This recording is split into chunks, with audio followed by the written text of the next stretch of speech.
सोचिए, दो गांव मनगढ़ और धनपुर, जो हैं तो पड़ोसी पर सदियों से एक दूसरे के लिए अनजान बने हुए हैं। और उनके बीच में है सिर्फ एक चीज, एक काला घना जंगल जिसे लोग मरणवन के नाम से जानते हैं। आज हम इसी जंगल की वो कहानी जानेंगे जो सुनकर रूह कांप जाए। कहते हैं कि ये कोई ऐसा वैसा जंगल नहीं है। यहाँ अगर कोई एक बार अंदर चला जाए तो फिर कभी लौटकर नहीं आता। और इस जंगल की पूरी किंवदंती ना बस इसी एक लाइन में छिपी है कि यहाँ रात होते ही पेड़ नहीं पर छाइयां हिलती हैं। तो चलिए कहानी की शुरुआत करते हैं। सेक्शन 1, दो गांव एक श्रापित जंगल। देखिए, इन दोनों गांवों के बीच एक ऐसा नियम है जो कभी लिखा नहीं गया है, पर हर कोई मानता है।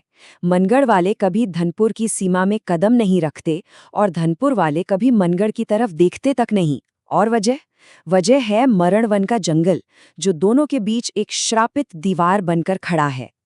गांव के जो बुजुर्ग हैं वो बताते हैं कि ये श्राप कोई आज का नहीं बल्कि सालों पुराना है। ये तब शुरू हुआ जब दो भाई आपस में लड़े थे। वो कहते हैं, दो बेटों की लड़ाई ने इस जंगल को कब्रिस्तान बना दिया है। और ऐसा माना जाता है कि उस लड़ाई की चीखें आज भी रात के सन्नाटे से जंगल से सुनाई देती हैं। सेक्शन 2, दोस्तों का खतरनाक फैसला। अब देखिए, ये पुरानी कहानी तो थी ही, लेकिन हाल ही में इसने एक नया और कहीं ज्यादा भयानक मोड़ ले लिया है, जब दोनों गांव से लोग एक एक करके रहस्यमयी तरीके से गायब होने लगे। पिछले कुछ ही महीनों में कुल 5 लोग जो उस जंगल में गए और फिर कभी वापस नहीं लौटे। यह आंकड़ा छोटा लग सकता है, लेकिन इसने दोनों गांवों में ऐसी दहशत फैला दी है जिसका कोई अंदाजा नहीं लगा सकता। और ये कोई अफवाह नहीं है। मनगढ़ से 3 लोग गायब हुए हैं और धनपुर से 2। ये आंकड़े इस कहानी को और भी ज्यादा सच्चा और डरावना बना देते हैं। सबसे अजीब बात पता है क्या है? किसी ने कोई चीख नहीं सुनी, किसी को कोई शरीर नहीं मिला। पीछे अगर कुछ बचा तो वो थे सिर्फ पेड़ों पर खून जैसे लाल निशान, जो इस पूरे रहस्य को और भी गहरा कर देते हैं। और यहीं कहानी में एंट्री होती है विवेक और रघु की। एक मनगढ़ से तो दूसरा धनपुर से। थे तो बचपन के दोस्त, पर सालों से अलग थे। लेकिन अब एक बहुत बड़ी त्रासदी उन्हें फिर से साथ ले आई है। रघु की छोटी बहन भी उसी जंगल में गायब हो गई है और अब उन्होंने फैसला कर लिया है कि वो सच का पता लगा के रहेंगे। सेक्शन 3, जंगल की भयावह सच्चाई। गांव वालों ने बहुत रोका, बहुत समझाया, पर उन दोनों ने किसी की नहीं सुनी और मरणवन में अपना पहला कदम रख ही दिया। और जैसे ही वो अंदर गए, जंगल ने तुरंत अपनी मौजूदगी का एहसास करा दिया। सबसे पहले तो उन्हें एक घना, अंधेरा और सड़ा हुआ रास्ता मिला। फिर उनकी टॉर्च अपने आप जलने बुझने लगी और कुछ ही देर में उन्हें पेड़ों के पीछे से किसी के तेजी से दौड़ने की आवाजें सुनाई देने लगी, जबकि दूर दूर तक कोई भी नहीं था। और फिर उन्हें एक पत्थर पर यह चेतावनी लिखी हुई मिली, यहां से आगे मत जाना, मरणवन जाग चुका है। जैसे कोई उन्हें आगाह कर रहा हो। ये लिखावट उनके डर की पुष्टि थी कि जंगल में वाकई कोई बुरी शक्ति जाग चुकी है। सेक्शन 4, मरणवन के राजा से सामना। उन आवाजों का पीछा करते करते वो जंगल के और भी गहरे हिस्से में पहुंच गए, जहां एक वीरान झोपड़ी खड़ी थी।